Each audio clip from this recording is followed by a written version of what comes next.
Reactive disorder, always out of order. I never had a chance. The Sports Section Morning Show. You heard of BWill. You are listening to TFTV Sports.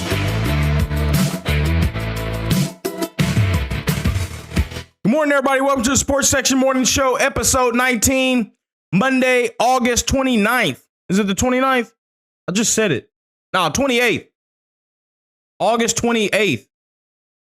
Please make sure I got that right. August 28th, baby.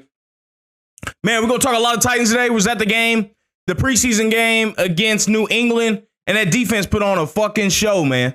It starts out, first I'll read off some stats for y'all, those who weren't able to watch the game. The Patriots only had 6 first downs. 6. That's it. 6 first downs, 79 total yards, 55 rushing yards. And, you know, they just snapped on them. Zappy was getting zapped. You know, they couldn't run the ball. And when the ones was out there, they was looking like ones, the Titans defense, man. So everybody, all the ones except for Simmons, I want to say, played yesterday. Or not yesterday, but Friday. Seems like it was yesterday. But, man, they look good. Man, they look good. I'm ready to see what this Titans defense does in season, especially these first 6 games. First 6 games, we're facing, you know, Carr, Burrow, Lamar. You know, we facing some quarterbacks these first 6 games. And they're the ones that are going to keep us in this game, in these games, because we're not just going to overpower these guys offensively. You know, it's going to have to be a hard-fought game. It's going to have to be the way the Titans play. You know, just tough, hard-nosed football, Vrabel-style football. We're going to run the ball 30 times. You know, that's the way we're going to beat these teams. Even though, you know, I'm really optimistic about Tim Kelly. You know, at the game, his play calling felt a little bit off. But, man, he racked up fucking 300, I think it was 368 total yards of offense. Yeah, 368 total yards of offense, 163 on the ground with 205 through the air with backups. And, you know, I'll get back to the defense, too. I'm just excited about Tim Kelly. What I like most about Tim Kelly so far is how willing he's been to spread the offense out horizontally across the field. Make defenses, you know, really cover and account for every blade of grass that's on that field, all 52 yards across the field. Because in the past, you know, especially last year, we really got to the point where we were, you know, really bunched in a lot, little, like really just mano-a-mano, tight packages, bunch of tight ends. And, you know, we ran a lot of 2-man routes out of that. And that shit doesn't work unless you have dogs as your receivers, like AJ's and Corey Davis, you know, Corey Davis, relatively speaking. But that doesn't work unless you got bona fide dogs at receiver. And if you have bona fide dogs at receiver, you're not going to be running that type of shit. So it's really just counterintuitive and counterproductive if you're not incorporating a lot of play action and sending out more than 2 guys on a route, on a play. But the way he's been spreading them out a lot, and I know it has a lot to do with personnel. I'm eager to see how he's able to do this with Derrick Henry and sprinkle in a lot of spread formations. But with Spears, it's a lot easier. But there'll be a lot of times where Spears lines up wide, motions back in, and, you know, he causes a mismatch in that manner. But when they're spreading the offense out that far horizontally, it opens up so many running lanes internally, and it forces defense to make a decision like, hey, we're going to walk these guys out, or are we still going to keep these guys in the box and, you know, make sure we stop the run. That's something I've always wanted to see with Henry, even though it's never been something he's relatively been good at in his career because he's never had to. You know, Alabama didn't run the spread while he was down there. When he was at high school, we don't even count that shit.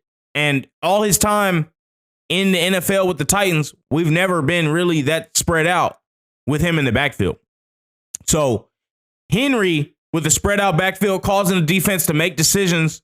You know, are we gonna match up with everybody out wide, or are we gonna make sure we keep some extra men in the box to make sure we stop Henry?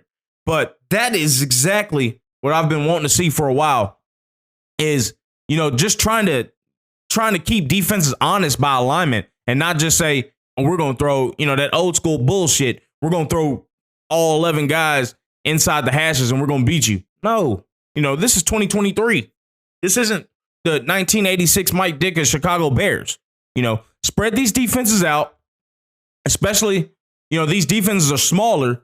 Get these smaller guys, spread them out, and we get 5-on-5 inside, and we got Henry as an extra man, and we're going to win that 10 times out of 10 if they choose to do that. If defenses choose to swallow that blue pill, if they choose to swallow the red pill, and they make sure they stack the box with Henry, say he's not running with us, we got one-on-one matchups with the outside with Hopkins and Burks and Chig, one-on-one.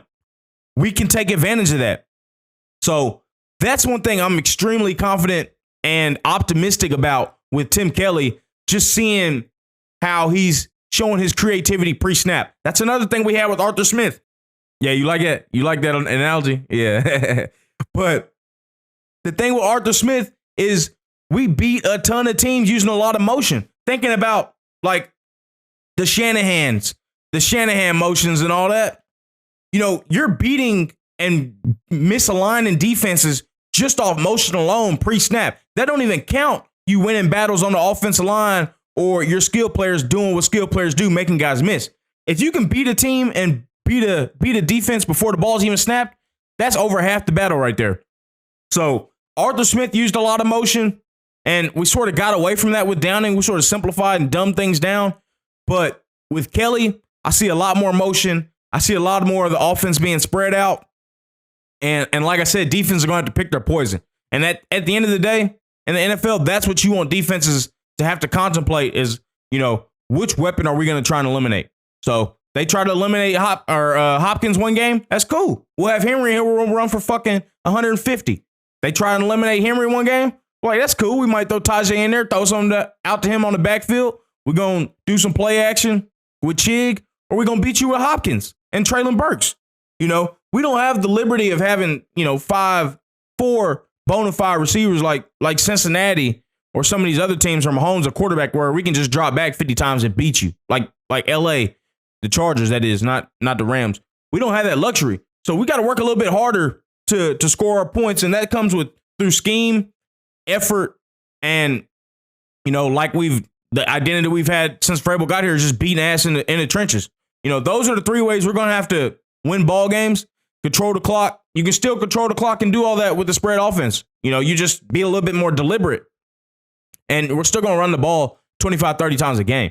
I don't see Tannehill, us going in there and Kelly calling plays and Tannehill getting 30, 40 passing attempts a game. That shit ain't happening.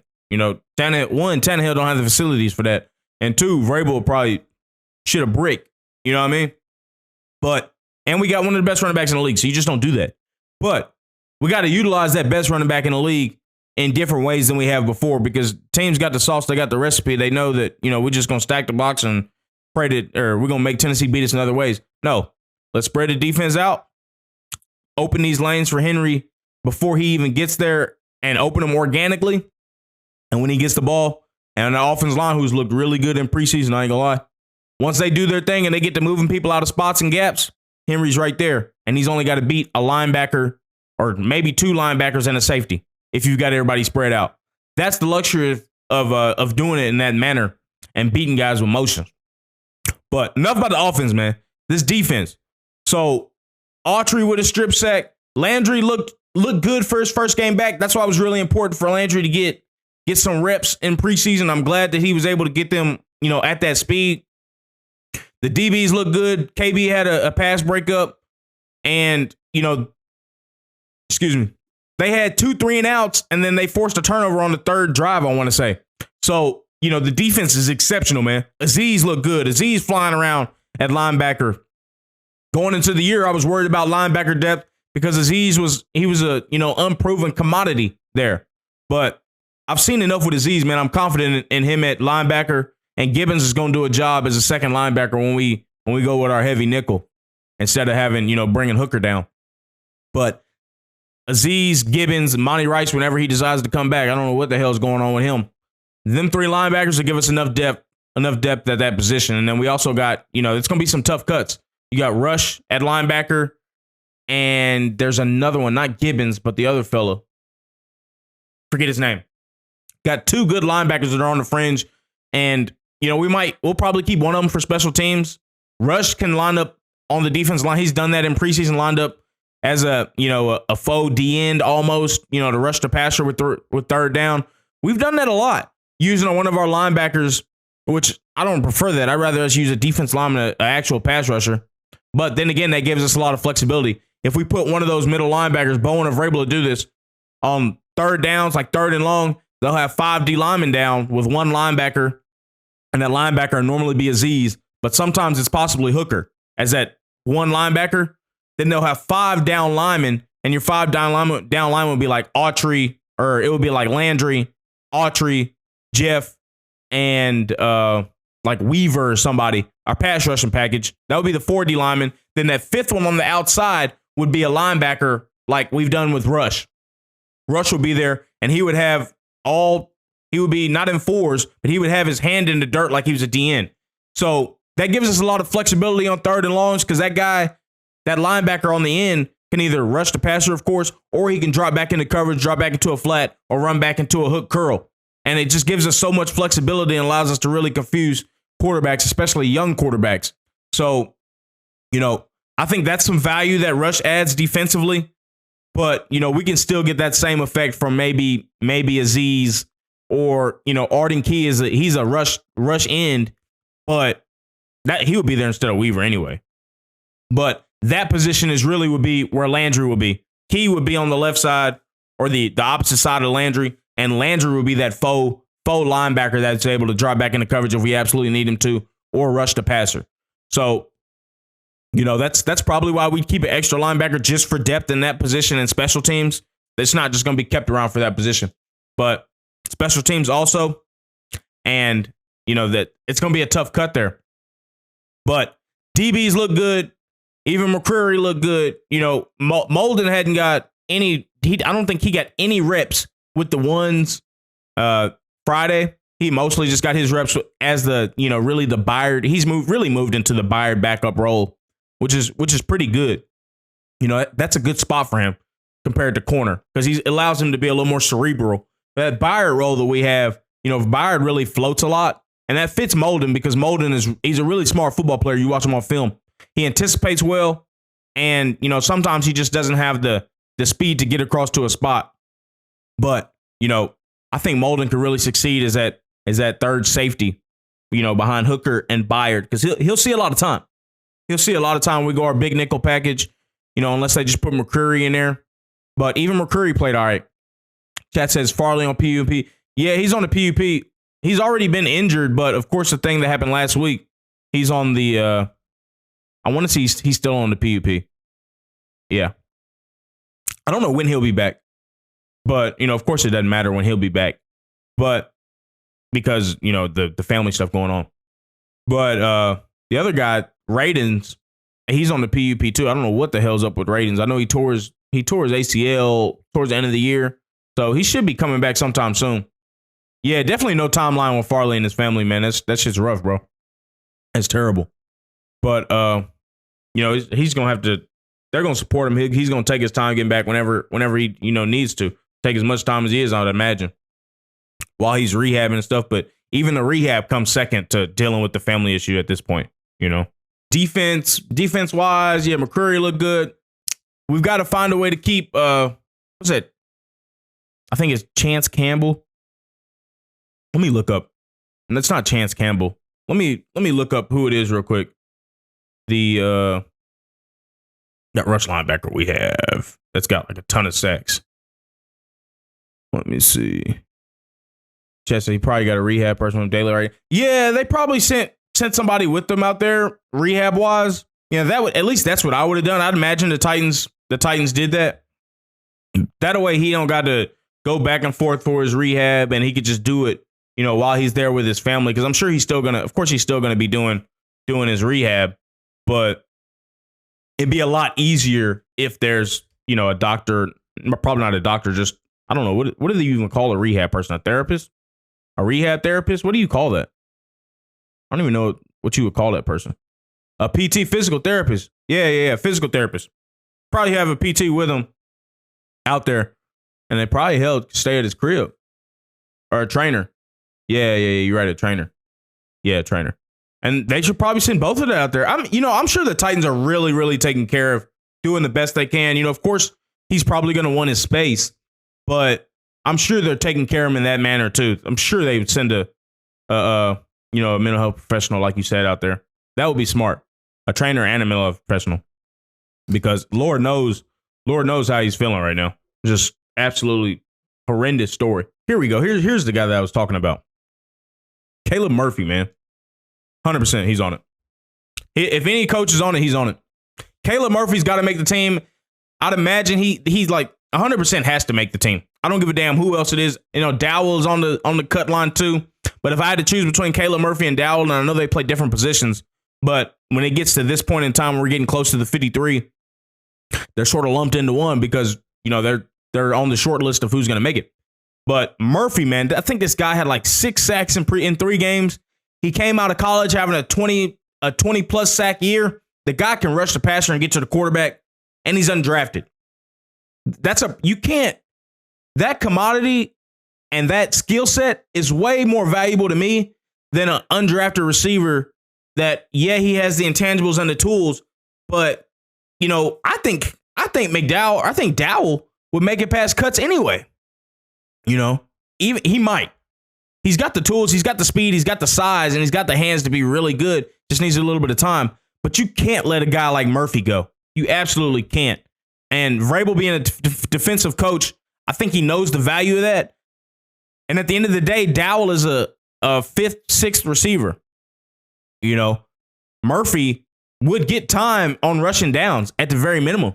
Weaver, while Weaver's playing, shit. Murphy might be in his spot as that rush in, spelling, your Landrys and your Keys. Caleb Murphy, I think that's his name, Caleb Murphy. All I heard, Sag Murphy. Yeah, Caleb Murphy been balling in the preseason. So Weaver better watch out if Murphy makes the team, and I hope he makes that team. Yeah, undrafted, no off the field problems. Both Dowell and Murphy don't, they're good characters off the field from what I understand. Of course, we probably wouldn't bring in an undrafted guy if he's got off the field problems. That seems unnecessary. But we absolutely cannot let Murphy go. That has shades of LeGarrette Blount when we let him go off the practice squad, and he goes on to have a hell of a career. While we had I think that was when we had Bishop Sankey and shit like that. Just unacceptable stuff there. But we have to find a way to hold on to Caleb Murphy. He's not going to make it through the waiver wire if we cut him. Guaranteed.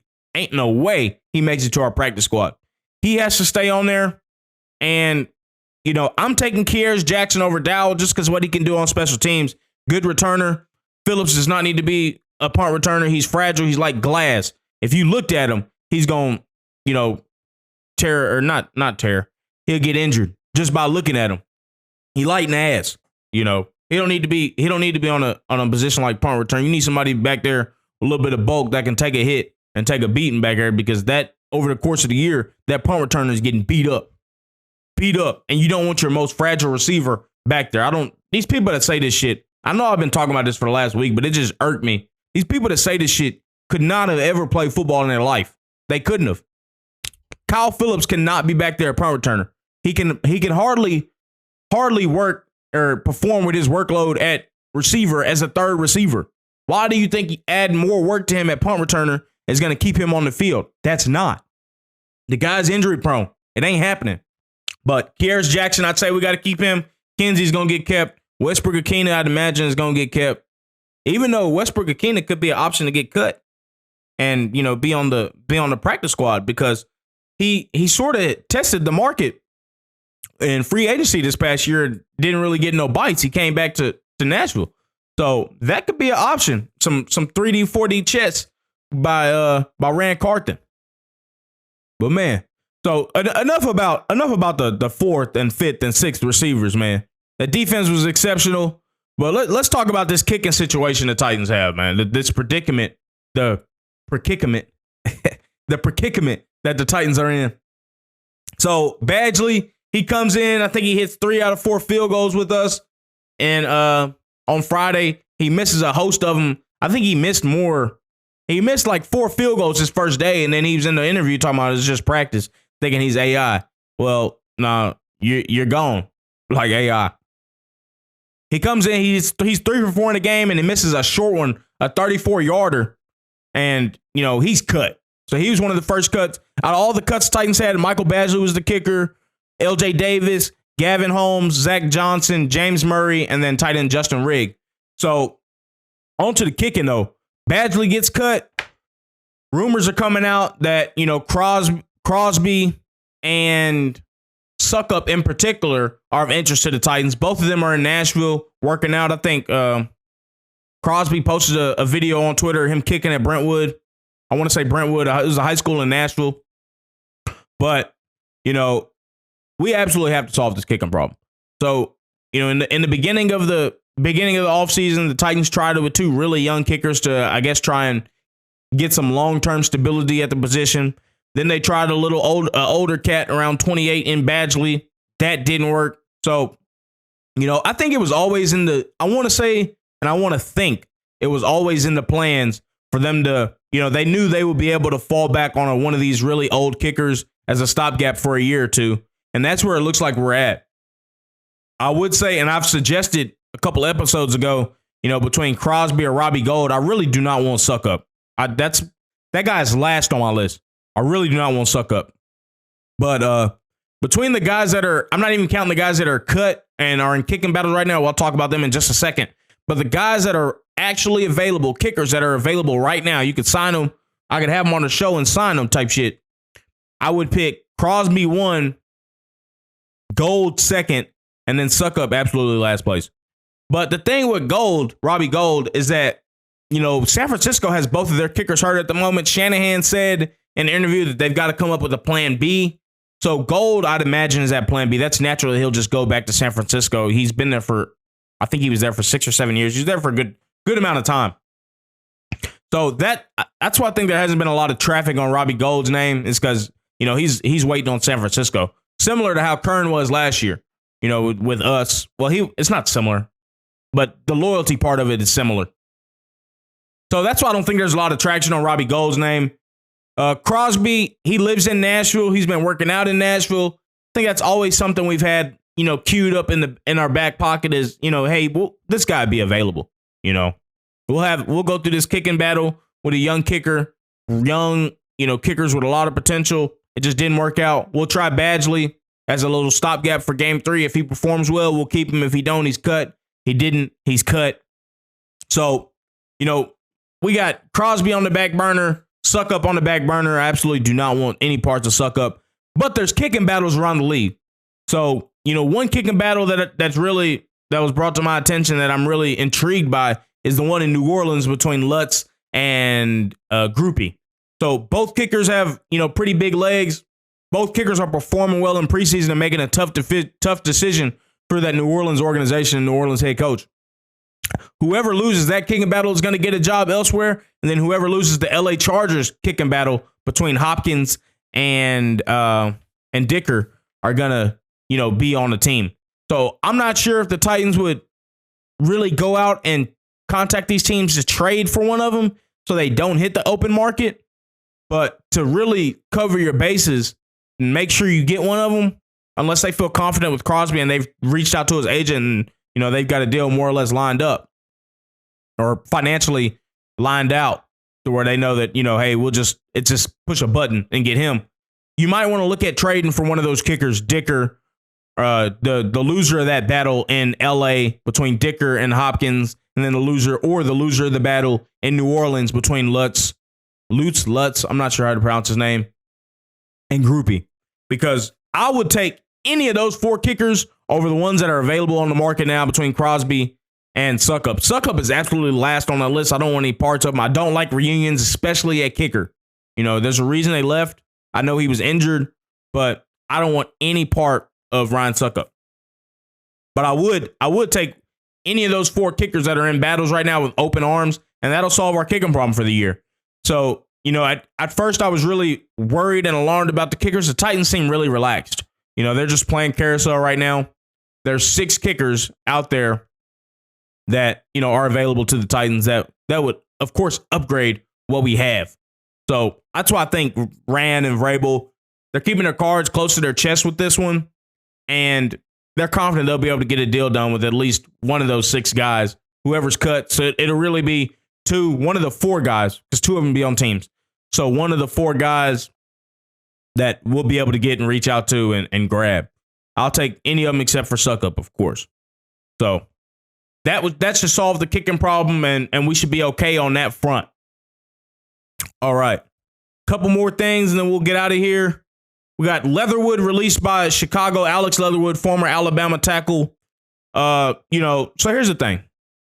I see people on Twitter saying, absolutely not. No Leatherwood this. I know he's getting cut and he's playing all over the league. Beggars can't be choosers. He can perform better than Dennis Daly, 100%. He could be an option at both tackle spots, and he could just be some decent depth at the end of the day. He's not going to get signed to be the starting right tackle, the starting left tackle. These people are saying no to NFL depth like we have a bunch of depth on our roster. We don't. We absolutely don't. So it depends on what Leatherwood is wanting financially. He couldn't possibly want too much. He's been cut by Chicago of all teams who don't have the best offensive line as is. But, beggars cannot be choosers. And if anybody can take on, questionable personalities, it's Vrabel. That's why that's why Vrabel gets paid the big bucks, because he's able to manage these personalities and get them cohesive and working all in the same direction with the team. So you can't just say no to Leatherwood. I know some part of the people will be saying no because of the attitude. A lot of others will say no because he just hasn't performed well. But we don't have much better than him at the moment.